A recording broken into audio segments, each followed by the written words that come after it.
Good morning, everybody. Welcome back to the Move podcast. Talking about the spring classics right here, really starting this weekend. We want to kind of break down the teams, the riders, how some of the teams have been performing, how they will perform, or potentially perform, the riders, and then of course the races and all the dynamics and uniqueness around so many of these races. I think that's one thing we can all agree upon. Like every one of these races are just so wildly different, from Strade Bianche to Paris-Roubaix to Liège to Flanders. I mean, they're all totally different. Distances similar, but all totally different. I am joined down there in ATX by JB Hager. JB, what's up? Good to see you guys. Get this going. And a lot of other races we're covering already this spring with Johan and Spencer. It's been a busy spring already. Yeah. The other JB over there in Madrid, Spain. Johan, how are you? List? I'm good. Alles goed. And guess what?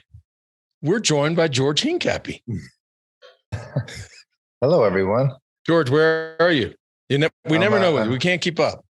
I'm just out and about. Life. Where are you at? Just out and about, visiting some friends, working. Hold on, I just pulled it. I'm searching on maps. Out and about doesn't come up. Really? This is like a top secret location? Like no. I'm actually just outside of Orlando. Are you going to Disneyland? No, I wish. I would have my kids for that, but no. It's just being very mysterious. Can we agree? There's something. Oh, no. A friend of mine just built a house, so I just came to check it out. There's nothing mysterious. All good. You know what? Don't we all want that life? My buddy built a mansion. Which I'm hearing. I invite you all the time to come do some, come play golf in South Carolina or somewhere warm, because I feel like you're lacking some sunshine. I mean, yep. I'm getting all kinds of crankiness from you. I need to maybe get you out of Aspen. We got to do let's meet up somewhere nice and warm and sunny. I agree. Let's do it. Before we get into it, today's show brought to you by Element. We talk about them all the time. It's because we love them. It works for us. It works for so many other people. It is our go-to hydration source, 100%. 1,000 milligrams of sodium, 200 milligrams of potassium, 60 milligrams of magnesium, no sugar, no gluten, no artificial ingredients, no BS. It is the real deal. Special offer for our listeners. You get a free Element sample pack with any order when you head on over to drinklmnt.com/themove. Again, that's drinklmnt.com/themove. That sample pack includes a bunch of the other flavors. This, I'm holding it. If I had my readers on, I could see it. My orange salt. This is really my go-to, the orange salt, just FYI. But you'll get citrus, raspberry, orange salt, and unflavored. Give it a try. drinklmnt.com/themove. Today also brought to you by Juve. Now, you guys and gals know that, most of us, especially George, take our health routines very seriously. And before I talk too much about Juve, I just like to flag something with the team, because we have, since WeDo is now a legitimate company, we have a head of HR, right? And you guys wear this, right? Courtney is our head of HR. Did you see the racy photo that Courtney posted on the WeDo IG page in front of the Juve screen?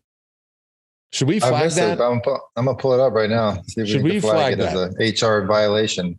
Now, if I almost feel like Courtney should be doing this read, our head of HR, but did nobody else saw it? Okay, cool. Well, I saw it.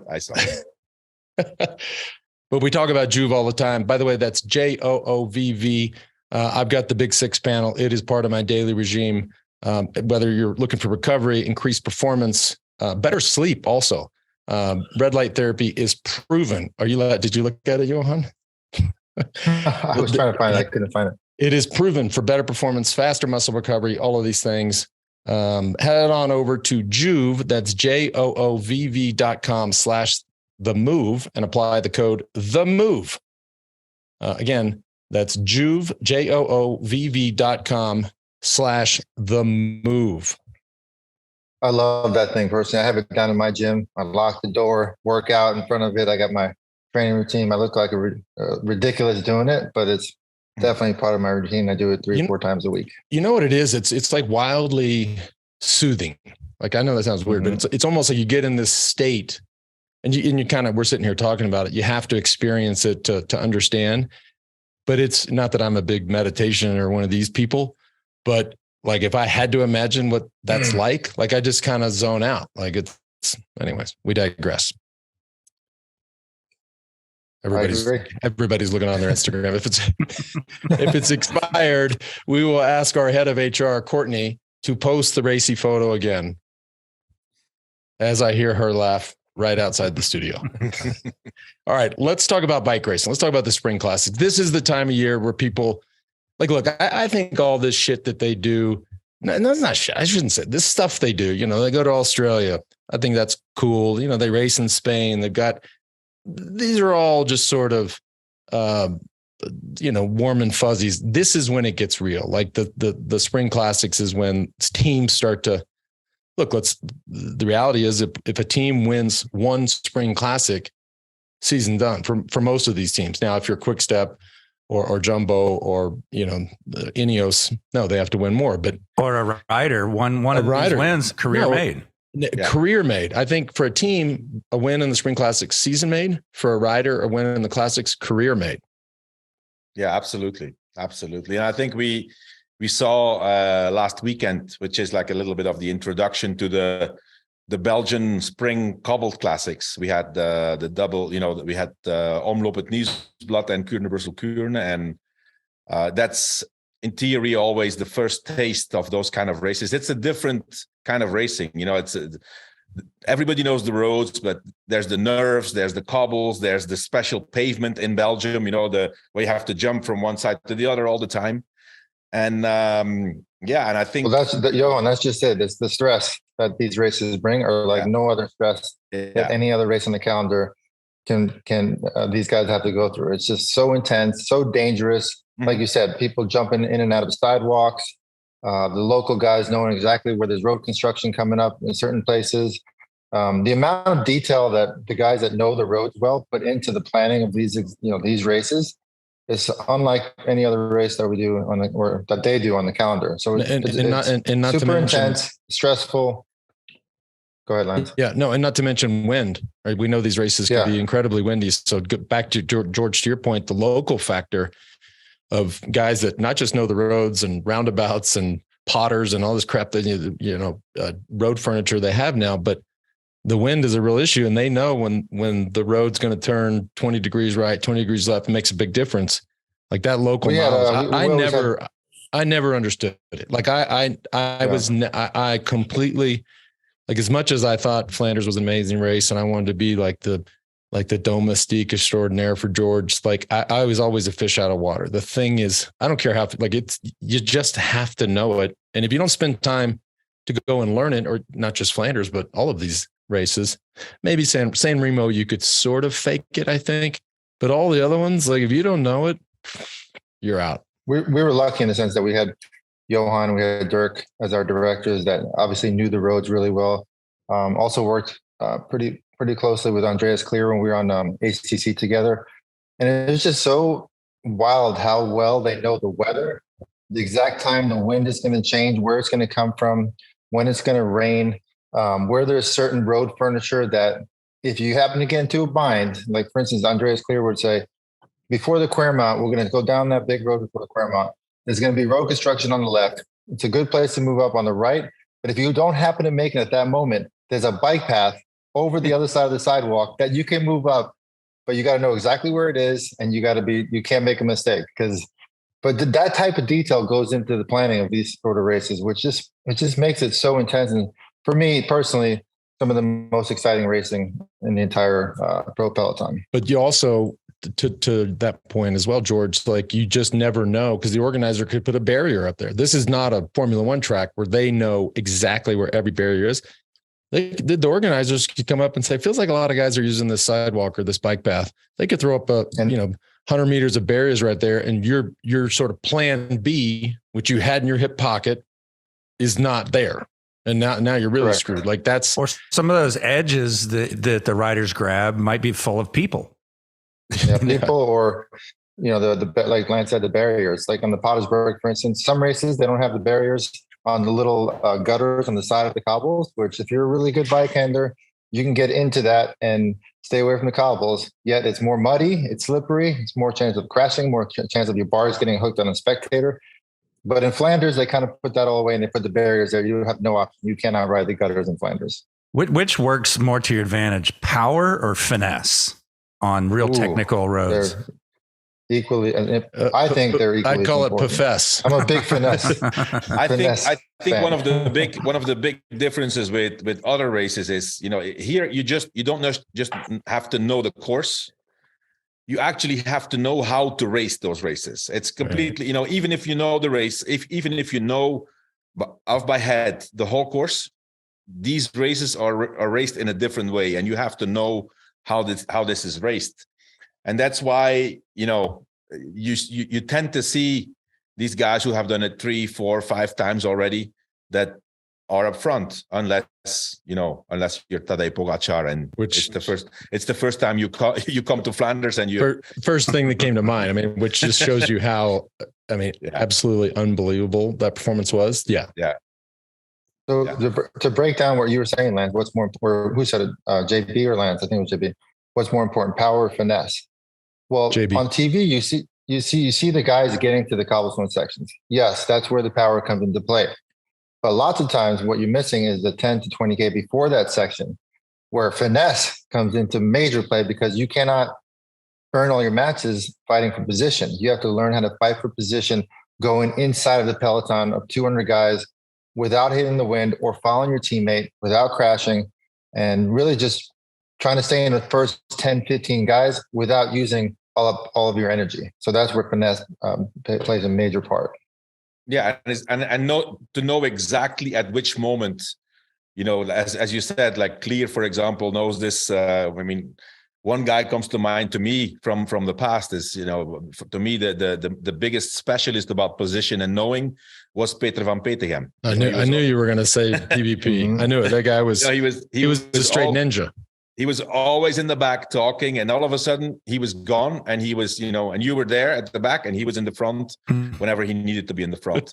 So, there's those guys, but I think those things have changed, like almost everything in cycling right now. You have, big control of the teams, and that's what I would like to get to.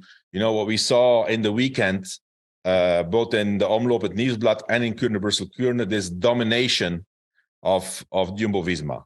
I think what we saw there is, I fear what's going to really,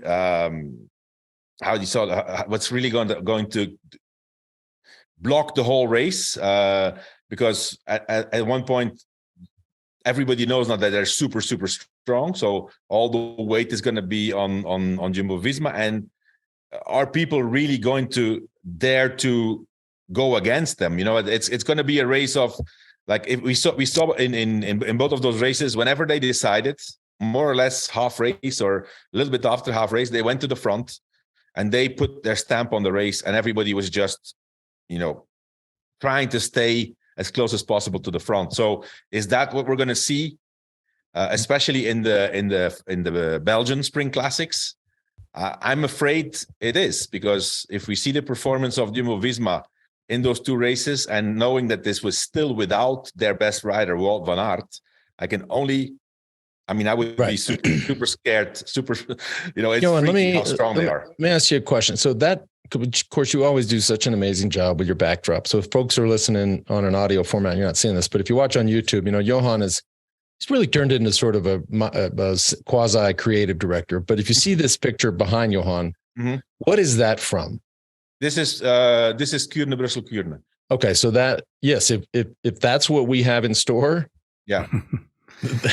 Yeah, those of you who can't see it, it's just an army of Jumbo-Visma in the front. 1, 2, 3, 4, 5, 6 Jumbo-Visma riders. All 7 were there. Oh, even better. So Johan, then one Ineos rider who, by the way, looks like he is so much in the hurt locker. It's like, yeah, that's wow. Johan, as an ex-director, arguably this is the first big test of the season, the first big, challenge for the teams, the big opening classics weekend. So you being the director, which you were a director of one of the very successful teams, obviously, what's your game plan if you're the director of Jumbo now that you guys have a huge target on your back for the rest of the classic season, they're not going to make it easy for them. They're going to make it even harder. Or the teams like Soudal that weren't as successful as they should have been. What's your game plan? What's your team meeting like this week with the guys leading up to Paris-Nice, Tirreno Adriatico? What are you telling the guys now? The Jumbo guys, the teams that should have performed that did not. Yeah, I mean, Jumbo, of course, they had a perfect weekend. So this is obviously going to mean this team is only going to get stronger with Van Aert. So for the spring classics, I think what they should do, probably, because everybody's going to expect for them to again do the same thing. I think they're in a great situation because they have guys. I'm just going to throw out one name there. For example, Christophe Laporte. Christophe Laporte is a guy who he can easily go into a break. Doesn't have to work too much because his leaders are in the back. I think that's what they should do, because if everybody's going to be waiting for whatever happens, whatever race situation happens, it's all going to be on Jumbo-Visma. I personally think they're strong enough to correct anything. But you know what? I mean, on the other hand, in those races, man, it just takes one moment of bad luck and half of your team can be on the floor. Like, for example, what happened with Soudal Quickstep. They had Asgreen out. They had Lampard, who also was in a crash, I think. I mean, that's another thing you have to have in mind. And that's why I think that in the case of a team like Jumbo-Visma, it just comes down to racing the important races, and the rest is just training. They're not racing anymore. Like before, we had 3 days of the Pana, right? Like oh my God, usually did that to one of the what? I won that 3 days in Depana. Okay, then I'm not going to. I was just starting to say the worst race in the world. I did. I won that. That shit was all those. You know what? I agree with you. It is the worst race. That was the worst race of all time. Those in the rain, when tram tracks running in line with the Yeah, I mean, but it's so much stress. So you add that risk of crashing, and now it's proven that these guys can show up at an important race, just by training, and they've done a few of those races, so they don't need that rhythm anymore. Which is what I would do in terms of Jumbo-Visma. They know that, I mean, as soon as Van Aert is in there, he's going to be in great shape, even if he's sick and he's not. He has been sick and he's not participating in Strade Bianche. When he shows up, he's going to be okay. Then it's basically just trying to eliminate all the factors, the risk factors, and having your team complete, healthy, crash-free at the start of the important appointments. The other teams, honestly, it doesn't look good for them right now. If they let the race being decided on the crucial points, then they're always going to be outnumbered. And Johan, just so I'm clear, so we're clear, we're not talking about Flanders and Roubaix. We're talking about, of course, we've added a few quote unquote spring classics. We're talking about all of these races, right? Yeah. Well, I think it runs the gamut. I think they have the full arsenal. Yeah, they do. They do. I personally think for Flèche Wallonne and Liège-Bastogne-Liège, it's a bit different because their strong riders there will probably already be focusing. Like, for example, Roglic is a guy who he already won Liège-Bastogne-Liège. He's not going to participate in Liège-Bastogne-Liège. He only does one race before the Giro. So he hasn't raced yet. He only does Tour of Catalonia and the Giro. But mainly the cobbled classics. I mean, that team is just, I mean, look at them there. The two strong, I mean, they have Van Baarle now, who is, which was great. We talked about it a month ago or so. What an acquisition that was. Yeah. I mean, winner of Paris-Roubaix, second in Flanders, second in the World Championships. His first race with the team, immediately comes in, wins, makes a statement, like say, okay, you know what, I'm a monument winner too. So, it's going to be, I think the interesting thing is going to be what's going to happen within Jumbo-Visma, right? Because normally Van Aert should be the number one leader. And I think he deserves that status. Is Van Baarle going to be okay with that? I think Van Aert is probably in the most difficult situation because he can only win whenever the race is going on between the 3-4 big favorites. Normally, against Pogacar and against Van der Poel and maybe Alaphilippe. So Van Baarle is still in a situation where he can actually take advantage and go in between the crucial points, go with a move. That's going to be interesting to see what's going to happen there in Jumbo-Visma. But they have a lot of cards to play. That's for sure. And also one rider I don't think we thought about we talked about him in our show when we talked about the transfers, but a guy who was really, really impressive in both races, Saturday and Sunday. A new guy on Jumbo-Visma is Jan Tratnik, the Slovenian guy who came to Jumbo-Visma. I personally thought it was more to be with Primož Roglič, but let's not forget he's a great classics rider. He knows all those races, and he was impressively strong, completely at the service of the team. It's difficult right now to talk about any other team. You can say Lotto Destiny. Okay, they have a strong team. They have the young Arnaud Delis, who is did an amazing race. The first time he was in a position to be the protected rider in one of those big races. He was second in Omloop after a crash, after a flat tire. After a crash, right, in a really bad section of the race to crash and then flat. Yeah. The fact that he got second was incredibly impressive. By the way, Johan, nice pick there on the Up and Comer show. Oh, yeah. I remember. I said one name to remember the whole season. The Wizard. And he already has several wins under his belt. I'm curious about, and they're building the team around him already, right? That's to me, that's that's when that. They need somebody to build a team around, but you just hear the narrative and you see the moves. They think that is their future. I'm sure Patrick Lefevre also sees him in his future, but and other teams big money are after him. He does have a contract for this year and next year, but as things are in cycling right now, nothing is set in stone. I think Arnaud Delis is the insurance policy of Lotto Destiny. They have to make a huge effort. They have to find new money, and they have to find sponsors to build a team around him long term. It would be good if one of those, probably the best Belgian rider of the next 5-6 years will be in a Belgian team. I think that would be good. Mm-hmm. I want you guys to talk a little bit about tires and pressure, and that tire technology has changed a lot. It seems like we've gone more to a complete bike change versus a wheel change in general. This is a really fascinating thing to talk about. But before we do, let's do a little business. I don't want to get cut off halfway because there's so much, as we were riffing in the pre-show, just about comparing all of this technical stuff, especially tire choice and rim width and tire pressure compared to our days. It was hilarious. We sound like the Flintstones running around. But before we do, today's show also brought to you by Athletic Greens, another one we speak about all the time.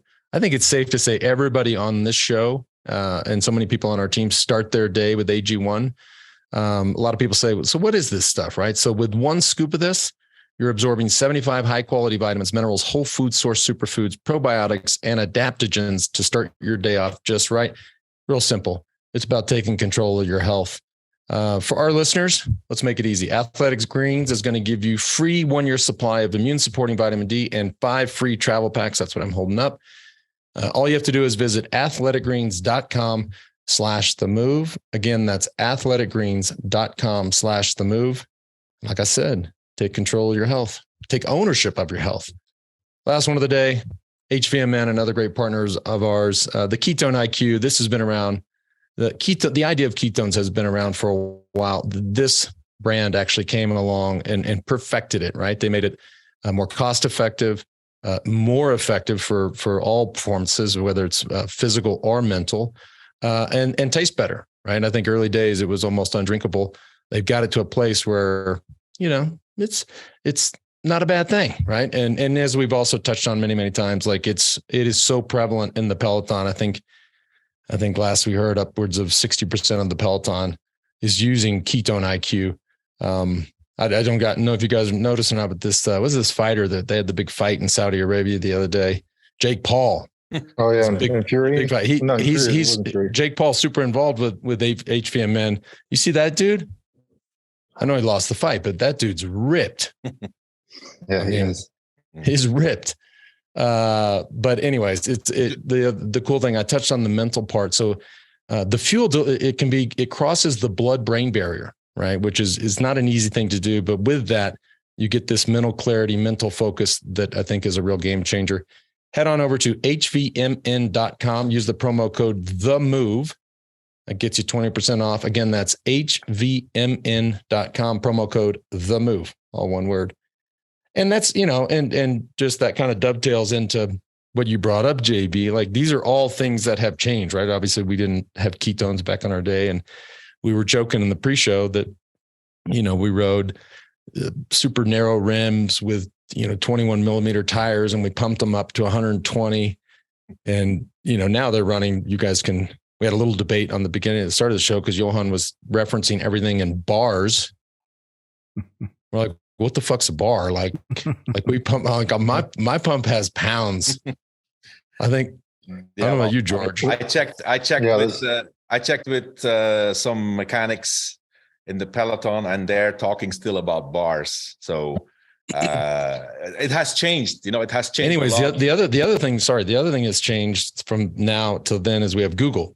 Right. So what did we do? JB, bars to pounds. Like, we didn't, like, back in the old days, we'd have been like, I don't know, man. So we just walk around, start asking people, do you know what a bar, how many pounds are in a bar? Look, we live in 2023, bars to pounds pops right up. It's printed on a little cheat sheet next to your folded map. Exactly. Wasn't that long ago. In my box. There's no doubt that our technology was a bit off. We had as much air pressure as you can put in and skinny tires. Now it's less air pressure, wider tires. Simply. And Johan, you posted an interesting picture the other day, which is right. Like, and your Team Once actually had pretty advanced rain gear. Mm-hmm. Like, you'll see, typically the spring classics potentially have, in the old days, they had much worse weather. They seem to be getting better weather these days. But if it's bad weather, like, we would remember those like plastic raincoats we would wear. I mean, you look like you'd be like this, this. I guess I can grab the bars. The worst things of all time, if you had to take them on and off and put them in your pocket, forget about it. Mm-hmm. Now these guys got it down. This is all stuff that has just, not only that, but they're probably 25 watts more in the wind, those rain jackets. Right. Back in the day. Now the rain jackets are tighter, they're form fitting, and a lot more aerodynamic. Right. Plus, you can race in them actually now. I mean, back then, they're breathable. You put them on, you were there, you were suffering, and you just put it on to stay warm. But you actually, you were suffering because you couldn't breathe. Now, exactly. The gear they have, they can keep it on till the finish, and they'll be fine. But yeah, I mean, there's so many things that have changed in terms of the spring classics. Cycling right now is either, they race less, they race a lot less, the riders, but when they race to win. And if they don't race, it's altitude camps. I think it's a huge sacrifice. You guys have done altitude camps in the past. I mean, George, I don't know but Lance did a lot of them. But it's a huge sacrifice. George, did you do them? Negative. They were never mind. Speaking of, just right quick, I did read this article because we would always go to Tenerife and stay at the Parador on top of the Teide. I guess you can't get a room. Like, we'd go and we'd be like, it'd be me and two other riders, and then there's a big hiking scene there. They'll hike the volcano, and that was it. I guess I read this article the other day that the rooms are booked out like 3 years in advance. Mm-hmm. What sort of altitude are you talking about at these camps? What is base? And obviously the base of the hotel there, because it's basically sat down in the volcano. So you had kind of climb out and then you could drop down. I think that the Parador there is probably, I'm sitting here at 8,000 feet, but it was probably somewhere between 6,000, 6,500. It's close to 2,000, around 2,000 meters. Yeah. Yeah. So that's right at 65. Yeah. So but the whole point of that exercise was not that. It was more that you could spend, 18 to 24 hours of your day at elevation. And then when you did go train, you could drop down. This whole notion of live high, train low. That's what we were mimicking. And that is something that has not changed, right? And never will change, I don't think. I think the one way it's changed is that they're doing it a lot more frequently now. Right. Yeah. Like Johan said, they race, they go to training, they go to altitude camp where I think you do 2 or maximum a year. They're probably doing 5 to 10 a year now. Right. Yeah. Where, brings me to the back to the point of, I didn't put the background of Jumbo-Visma here for no reason. I read 2 interviews of 2 new riders. One that joined last year on Jumbo-Visma and one this year. Last year, Christophe Laporte. And this year, this guy, Attila Walter, who comes from Groupama FDG, good rider, ex-pink jersey wearer in the Giro.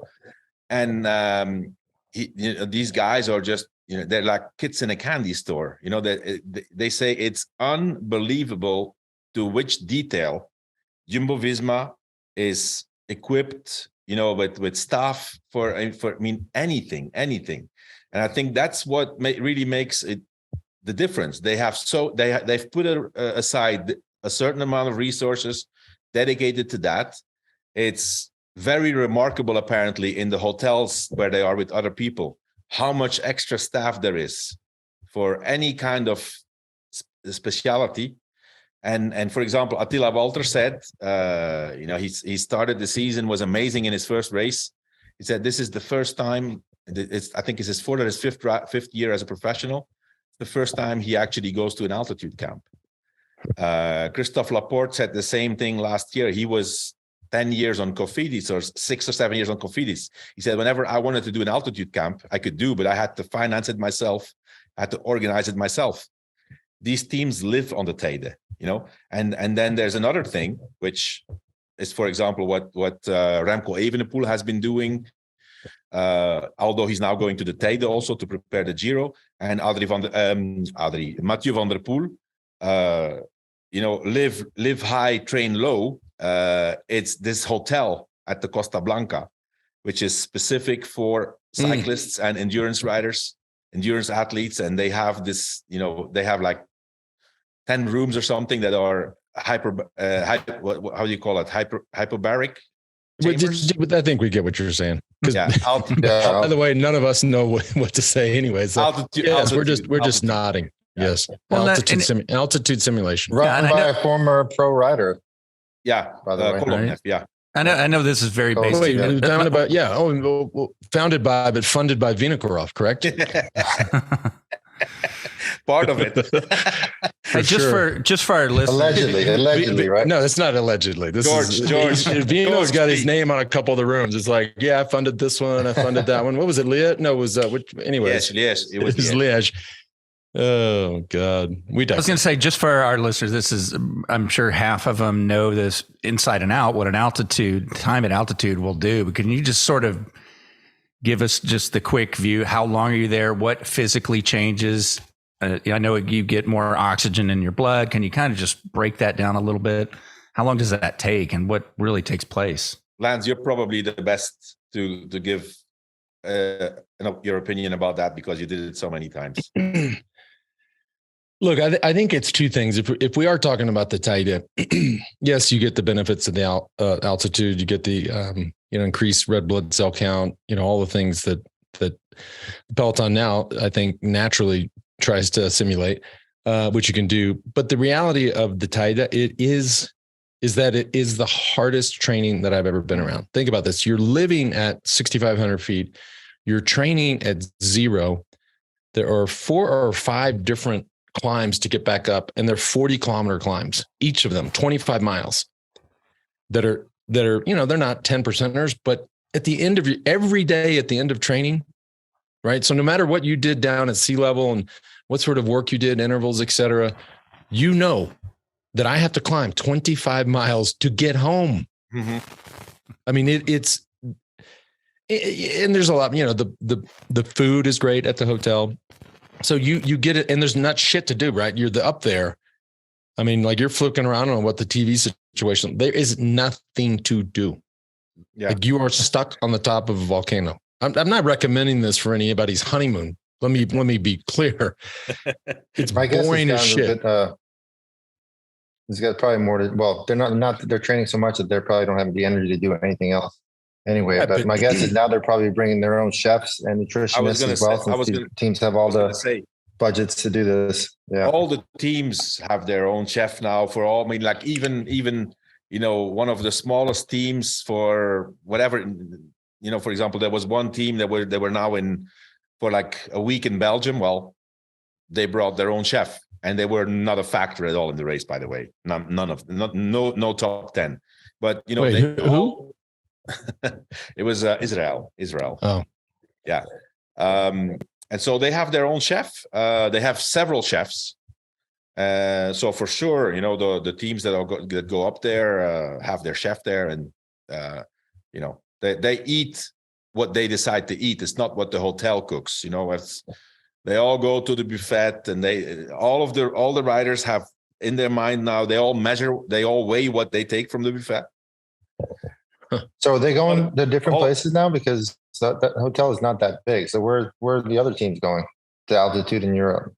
Sierra Nevada. Right. It's a bit the same. It's a bit the same concept. Also on Mount Etna also. Sorry, the Etna, Mount Etna. Yeah, Etna. Yeah, Etna. Yeah. I think those are the three places in Europe where, and then you can't go now, but then later in the summer, then there's Livigno, St. Moritz, and in Switzerland, which is also great and great training.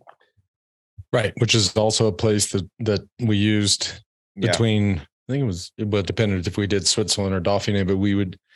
Yeah. Again, around 6,000 feet, you've got all these long climbs. It's nothing like the Teide or Tenerife, but at the same time, it's also, keep in mind, the Canary Islands are a long ways from anywhere, right? We're talking about off the western coast of Africa. Like to get to this location is a journey. This is a full commitment. No, it's a 4-hour flight from Northern Europe. Yeah, it's a 4-hour flight. Of course, I had Jizzy George, but I was going to say, I was trying to remember your tail number to say, not when you had N7 something. That would be 7 Lima Alpha. And that is still the tail number, ladies and gentlemen. He's back. Anyways, let's go back to talking about racing. Anything else stand out about these? I mean, we saw some interesting things. We were talking about tech. We saw, of course, the dropper post used in San Remo. We'll see if that comes back. When this kicks off, by the way, we should remind everybody, kicks off Saturday. So with Strade Bianche. So we will have that show. I'm traveling Saturday. Can't do it then. So we're going to post up that show Sunday. Yeah. Anything else stand out? Like, I think the one thing that, and correct me if I'm wrong, Johan, is to me, I always viewed this thing as you have sort of classics and then you have semi-classics, right? The classics are San Remo, Flanders, Roubaix, Liège, and then you have the semis, which are, the ones who back in the day were classics, but they shortened the races. So Ghent-Wevelgem, Flèche-Wallonne, et cetera, et cetera. So they're, a good 50 to 60 kilometers shorter. I'm assuming that's still the same situation. Yeah. I mean, I think Ghent-Wevelgem is probably a bit, quite a bit. I think it's 240K now. Yeah, it's quite a bit over 200 kilometers. Yeah. But it's not the same prestige, as Flanders and Roubaix. Not less difficult to win. Easy now. It's still kind of an important race. Which one? Ghent-Wevelgem? Mario Cipollini won that race. I said not less difficult to win, George. I know. We have an ex-winner on the panel here. Yeah. There's talks. I don't think it's time yet. There's talks that there's a lot of pressure to make Strade Bianche the sixth monument. I don't know. I don't. How long has the race been around? I mean, it was sort of this phenomenon for a long time, but yeah, No, it's been, I don't know. I think it's a cool race, but come on. These other races have been around for 100 plus years. It's not a monument. It shouldn't be a monument. No. Not less hard to win, but nonetheless, anyways, very exciting race to watch on Saturday. Yeah. I mean, it's a pity. It's a pity that Van Aert and Pogačar will not participate. They've made other choices. So Pogačar, at the last moment, changed his schedule and goes to Paris-Nice. And since Strade Bianche is on Saturday and Paris-Nice starts on Sunday, they decided not to do it. And then Wout van Aert, with the last moment, decided he was a little bit sick on the training camp in the Teide, and decided that he will skip Strade Bianche and go straight to Tirreno. So we won't have the confrontation Van Aert Van der Poel. That's too bad. But it's still going to be a really, really nice race. But it brings up a point, because we in the pre-show we were talking about Mathieu van der Poel and his team, who has not won a race yet this year. Mm-hmm. So this is a big moment for him and his team. Is now, I mean, first year on the World Tour. It's they got some guys there. The pressure is mounting. Yeah, if you look at Alpecin, last year and the year before, they were always in the final of every race. They won quite a few races. This year, I don't know if it's by choice, but it's remarkable to not see them up there in the final of the races. They are there, but they're not putting their stamp on the race, and they haven't won one single race yet. It could also be that they had bad luck, like Philipsen, for example. He started his season last Saturday. Sunday, he had a crash. Don't know what happened with Søren Kragh Andersen for the moment, if he has raced or not. But normally when the big guy comes into the game, usually it transforms the team. So personally, I think that as soon as Van der Poel is going to be in there, that we're going to see them rallying around him and being at the front. Oh, well, we're going to know in 48 hours. With your best guess here, I know, Johan, you've been watching a lot more than the rest of us. Who's on the best form individually going into the spring races? I would say Van Baarle. We haven't seen Van Aert yet, but I have no doubt that Van Aert and Van der Poel, they're going to show up. Well, we saw them in what was their goals leading up to end of January, which was the World Championship cyclocross race. They dominated the whole cyclocross season, so I feel like they took a step back, and they'll be right back at it. Yeah, sure. Starting this weekend with Van der Poel, and whenever Van Aert and Paris-Nice starts back up. For sure, and also Alaphilippe. Alaphilippe had his first win in the weekend in France, a race in France, but he was really strong. So. He has a lot of pressure. He has a point to prove. His team in those races has not been performing for the moment. So Strade Bianche for Alaphilippe will also be a very, very important first big appointment. Good deal. All right. Like I said, we'll know at least part of this story in 48 hours, and then we'll bring you the show on Sunday. You know where I'm going to be, George? No, I'm just kidding. I don't get to move around like George. I'll go with you. I will be on United Airlines, my friend. Yeah, wherever it is. I know it's 5 hours earlier than where I'm at. So it's George, I thought actually it's 6 hours. I thought, George, you didn't want to fly anymore, not even in small jizzies. I thought you had a problem. You know what? This is maybe for another show. But I've done a lot. I feel a merch idea. I feel a merch idea coming on. This is a merch idea. Okay. It's real simple. It's like 3 lines. No small jizzies. And then at the bottom, we can credit it to George. I like it. All right. We're really losing it. Anyways, thanks for tuning in, everybody. It's been fun. We will talk to you this weekend after Strade Bianche, and then we'll just keep this rolling every week for the Spring Classics.